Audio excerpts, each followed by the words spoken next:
Hola mi gente! Welcome back to Hope and Heals. I'm Loops. Let's get started. So this week we've been speaking a little bit about the things that are scary in the world. Maybe some things spook you really bad. And so today I'll be talking to you about Karens. Oh, Karens! Karens can be kind of scary. I will say that while I do not fear a Karen spirit when someone is manifesting in front of me or before me, I do have to say that they can be pretty scary because Karens are everywhere. You know Karen. Karen is social media famous, and they're famous for being rude, obnoxious, for complaining. They're really famous for being racist. And so when someone is really fueled by so much rage and anger and bitterness, it's not a good look, Karen. Karen, you're kind of cray-cray. And it's not just women. It's not just ladies. There are spirits that are the same, and they rule and they dominate through men too. Guys can be Karens too. I believe that those are called Kyles. I'm not sure. You can fact check me on that one. But regardless, no one wants to be a Karen. No one wants to be around a Karen. And so I wanted to talk to you a little bit about that and how scary it can be to be seen or to experience the spirit of a Karen. Let's dig in. So in our handy dandy Hope and Heals journal, we do explore all the things that come with a Karen spirit. It's really under the topic or the subject of anger. Anger. Why anger? Well, let's find out.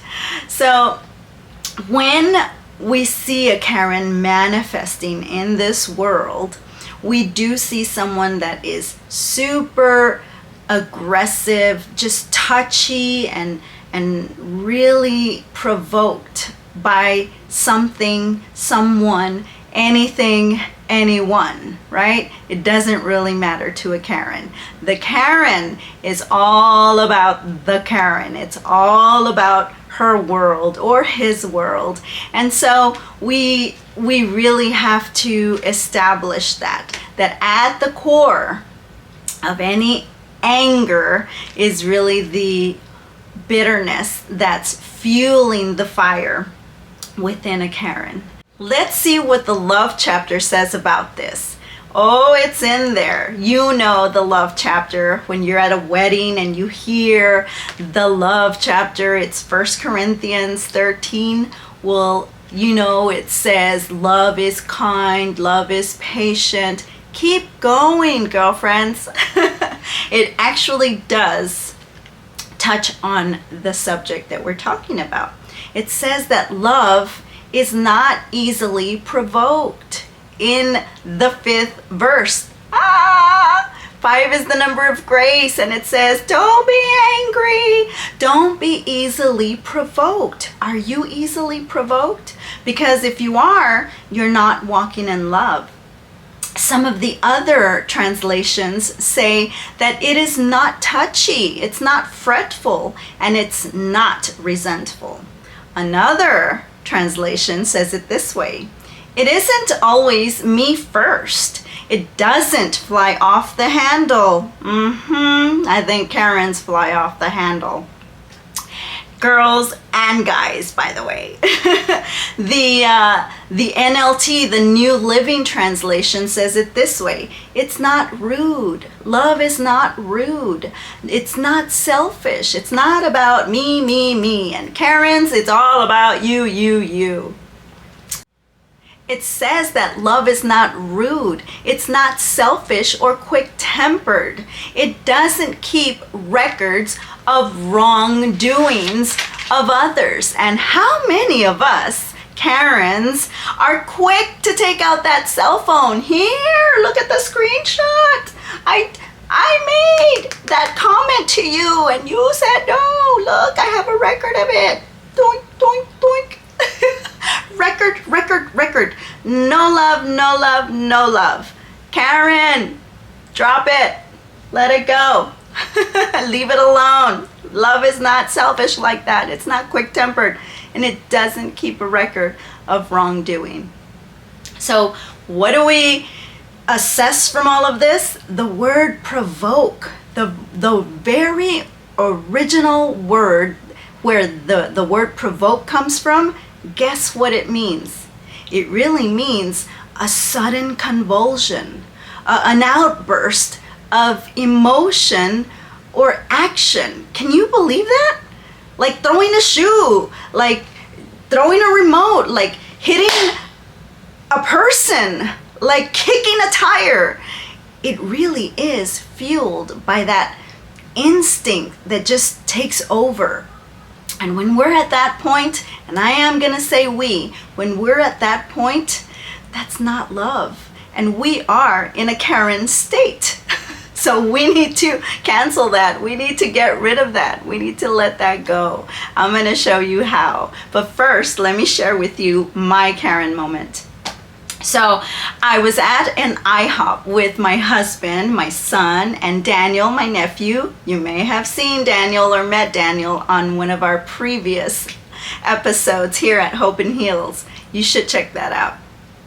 So we were all at the IHOP. We had a great morning. We decided to go to brunch there. We sat down. We all ordered off the menu right away because we wanted to get the meals going. And so we had a busy schedule and we were ready. So we made it super easy for the waiter to take the order and to go ahead and process the food, right? So we were waiting, and here we go into a little bit of a wait originally for our meals. But when the meals did come, there were 4 of us and we got 3 meals. Oh, I got my meal, Daniel received his, and my son got his. My husband did not get his meal. And I'm thinking in the back of my mind, why would this waiter even want to bring out all our meals and not my husband's? Why would you want to bring out 3 of 4 meals? And at that point, I was pretty angry that that even would cross his mind. So we kept waiting, it got longer, we kept waiting. It was really into our meals that we had dug into and had started eating so that it wouldn't get cold. And my husband still didn't have his meal. He still didn't have his food. This was really not good for me. It really put me into a sense of entitlement because I'm in your establishment. I have money. I am wanting service in exchange for that money, that currency, and you're not giving me the value, the service, the level of service that I'm paying for. I would just like some kindness with some food. That's it. Yeah, I was really impatient. I was growing and just growing and growing in all of these emotions, especially the deserving, I deserve something now kind of emotion. You see where I'm going? And so I was slowly and surely becoming a Karen. And I don't like when I do that. And so God is so good. He is so all over me and really does talk to me. But before God talked to me, my husband talked to me. I said, hey babe, why don't you just tell this guy, let move over, let me get out and let me go tell these people what's going on. This is ridiculous. It's absurd. This is not normal, and it's not even funny that he would bring everyone's, know that we're all eating and you're not. It's not fair. It's not right. We deserve better service. I insist on it. And so he just very, very silently whispering said, babe, it's okay. I don't want anybody to spit in my food. Can you believe that? That sometimes people do that too, because they're Karens of the Karens. They're Karens on account of the Karens. And so he was right. He was right. And I said, you know what? I should calm down. I don't want any adversity on account of me saying something, because we don't know the reason. Was it right that someone did something like that? No. Was it convenient for us that someone did that to us? No. Was it in order that we would be, expecting that kind of service and didn't get it? It's not. I mean, it didn't happen the way that we wanted it to. It just didn't happen. So there are moments when you just gotta take a deep breath and realize that nothing can change the moment. Nothing can change the Karens that are behind the kitchen counter or behind that waiter, note taking. Maybe he forgot. He didn't say why. He didn't say what was going on in the kitchen. We don't know. And it really did not matter at that point. So after I heard my husband's response, it really did awaken me. And so I recomposed myself, and Holy Spirit took over, and he said, calm down. If your husband is calm, then you should be calm. It's happening to him. It's not even happening to you. You have your food in front of you. Chill out, Karen. Don't get cray-cray, Karen. Settle down. Act right, in the words of Just the Mess. Act right, girl. Act right. And so really, I do want to share that this is the way to defeat and overcome a Karen spirit that's even working in you. I know it doesn't happen to you. No, not you either. No, not you. But it might happen to you the way it happened to me. And so let's go over a few steps on how to really take hold of it. They're outlined in our Hope and Heals, and I'm going to share them with you right now. First step, you recognize, girlfriend, recognize that you are the daughter of the Most High God. And you know what? That's royalty. And a queen, she acts right. A queen, she's classy. And so that's the first thing to do. That's the first step. Act right. Realize who you are. Recognize and give yourself that stature. If all the Karens of the world did that, there would be a pause in this world, and there would be peace in this world just a little bit more. Huh? Yes or no? ¿Qué tal? Cálmate, Karen. So number 2 is to be angry. Sister, be angry, brother. If you are angry, go ahead. Feel that emotion. Feel it, but don't stay there. Don't sin, because that's exactly what Ephesians 4:26 says.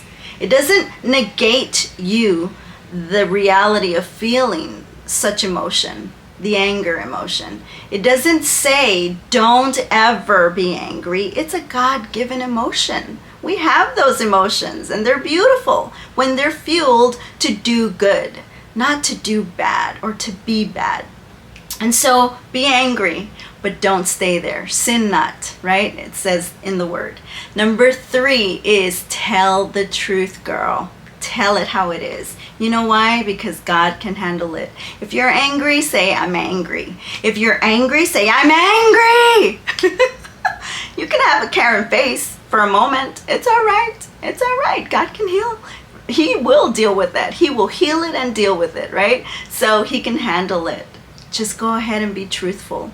If you have to kick and scream in your own way, in your own personal space, then you do it by yourself. Karen, come on, girl. You can do that on your own. You don't have to provoke anyone. You don't have to insult anyone. You don't have to kill anyone, right?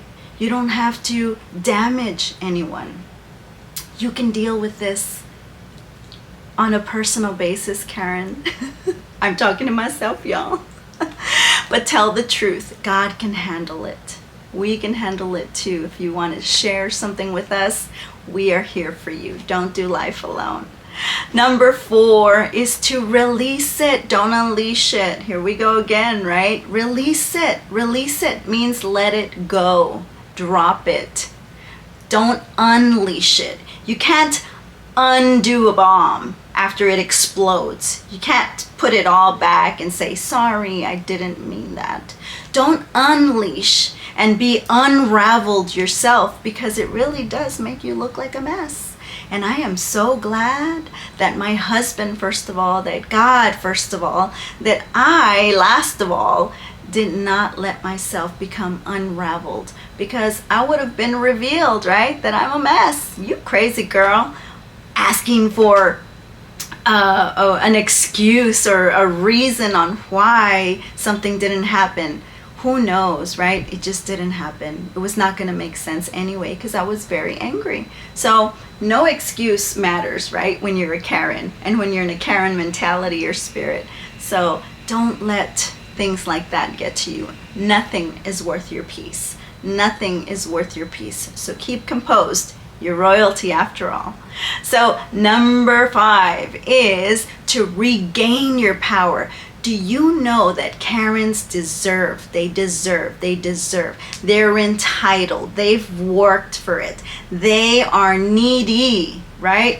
And so when you say, oh, I deserve it, or I didn't deserve it, that just is so powerless. Do you realize that? There is no power in that word when you say, I deserve. Because you have to wait on your job to give you a raise. You have to wait on your husband to make you feel like you're loved. You have to wait on your girlfriends to show you the appreciation. Karen, calm down. Karen, calm down. You need to regain your power, girlfriend. And the way that I regain my power is to be responsible. Who was responsible that day at IHOP? I was. I was responsible for my own peace and for my own state of mind. And so I took that power back. I was not going to say I deserved anything, or that I was not pleased with any efforts at all. I was going to regain my power back and take it back. Not lose the moment. It would have ruined our whole meal. Everybody was okay. Everybody was still going. And it was not such a big deal the way that I was taking it. And so I regained my power back, and I had peace all over again. And that's exactly what the steps are. 5 steps. Recognize that you're the daughter of a king, right? Act right. Act and be royalty. Number 2 is to be angry and sin not. Number 3 is to tell the truth. Just be honest. If it hurts, say it hurts. Don't be mean. If it is offensive and you are offended, then say it's an injustice and it shouldn't have been that way. And be truthful, because God can handle it. And then release it. Don't unleash it. Release it. Drop it. Say it and end it. Let it go right there. Don't unleash it. Let it go. And then number 5 is to regain your power and your peace back. Be responsible. You are in charge of you. When you're in command, you have assurance. When you call the shots, that's what I'm talking about. That's Hope and Heals. I hope you enjoyed today's session. I can't wait for you to visit us next week as we speak on the demonic. Have you ever had a demonic encounter? I have so many. I really get excited about them because the power of Jesus, it just takes over in those instances. I can't wait to share with you. They're pretty spooky too, though. We'll see you then. Bye. Ciao.